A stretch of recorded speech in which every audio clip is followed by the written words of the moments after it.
घर आइसकेको छु।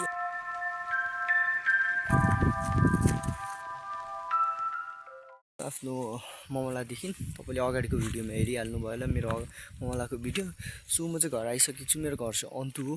एन्ड अन्तुमा चाहिँ के स्पेसलिटी हुन्छ भने यहाँ चाहिँ टी हुन्छ। यो राइट नाउ मेरो पछाडिको यो सब टी गार्डन हो। तपाईँहरूलाई टी गार्डन हेर्न मन छ होला, that's why I am showing it. यो चाहिँ हाम्रो टी गार्डन हो। चियापत्ती खेती यहाँ हुने भनेको विशेष। And this are the tees. यो चाहिँ पहिलो राउन्ड र दोस्रो राउन्ड र गरेर तेस्रो राउन्डसम्म चिया टिपाइ हुन्छ।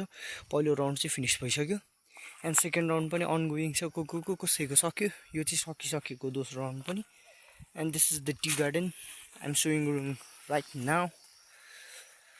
यो अब हाम्रोतिर हुने स्पेसलिटी भनेको चिया, खालि चिया। हेर्न सक्नुहुन्छ तपाईँहरू पनि दर्शकबिनहरू। म चाहिँ अहिले हाम्रो टी गार्डनमा थिएँ। And this is our small tea garden. यो त हाम्रो सानो भाग मात्र हो। योभन्दा ठुल्ठुलो बगानहरू पनि छ चियाको। यहाँ there are big tea gardens as well. So आजको भिडियो चाहिँ मैले छोटो बनाएँ, धेरै लामो पनि होइन, just showing this things. So जता हेर्नुभयो पनि हाम्रो गाउँपट्टि चाहिँ खालि चिया खेती मात्र छ, टी गार्डन्सहरू मात्र। पारि पनि तपाईँ चियाकै खेती मात्र देख्न सक्नुहुन्छ। यहाँ मुख्य गरी अन्तु इलाममा हुने भनेको चिया मात्र हो। र चिया पछाडि भनेको अर्को भनेको अलैँची हो। अलैँचीको पनि खेती चल्छ। अलैँची पनि यो ठाउँदेखि मुनिपट्टि चाहिँ अलैँची छ। यता चाहिँ खालि चिया हो। पारि पनि देख्न सक्नुहुन्छ सब ठाउँतिर चिया मात्र छ। चिया टिपाइ चलिरहेछ, कता कतै कतै चलेको छैन।